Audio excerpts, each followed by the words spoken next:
14e leçon. La virgule et les introducteurs.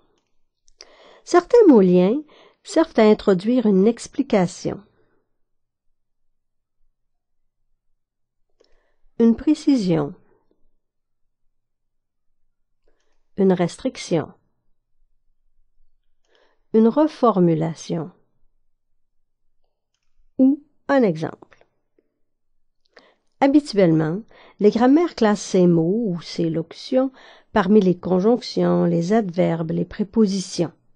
Pour simplifier les choses, nous les appellerons introducteurs.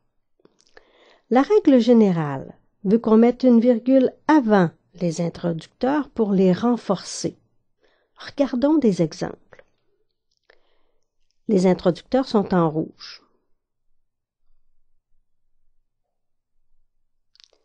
Ce qui et c'est introduisent une explication, un commentaire.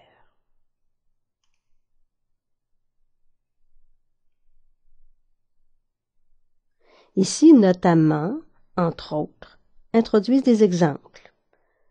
On voit qu'ils sont précédés d'une virgule, mais qu'il n'y a pas de virgule après pour ne pas les séparer de l'élément qu'ils introduisent.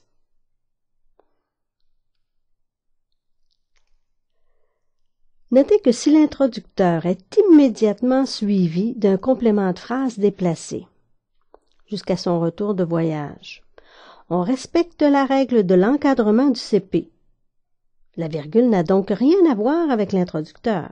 C'est plutôt que le premier rôle de la virgule a préséance sur le troisième rôle. Notez également qu'au besoin, on encadre le groupe formé par l'introducteur et l'élément introduit, ici, sauf ma sœur, s'il ne termine pas la phrase. Observons de plus près le fonctionnement de ceux qui introduisent un exemple. On les place entre deux virgules lorsqu'ils se glissent entre le sujet et le verbe.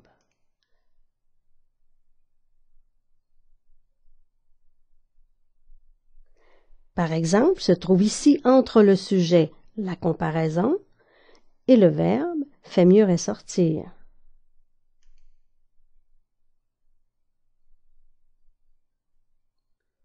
De même, notamment se place entre le sujet, le thème et le verbe caractérise. Dans ces cas, on remarque qu'en fait l'exemple précède l'introducteur. Dans la première phrase, l'exemple c'est Gabriel Leroy. Dans la deuxième phrase, l'exemple c'est le mal de vivre. Quant aux introducteurs, notamment, par exemple, entre autres, autrement dit, en d'autres termes, ils se trouvent parfois placés au début d'une phrase graphique. Dans ce cas, ils sont suivis d'une virgule. C'est le cas notamment de « autrement dit » et entre autres dans ces deux exemples.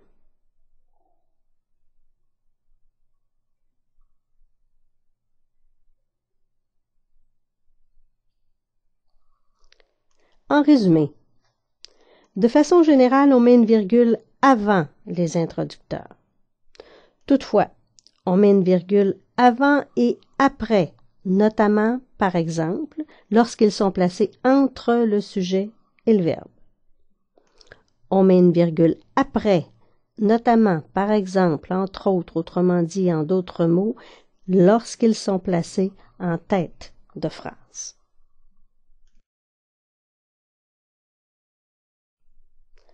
La prochaine leçon traitera de la virgule avec les marqueurs de relation.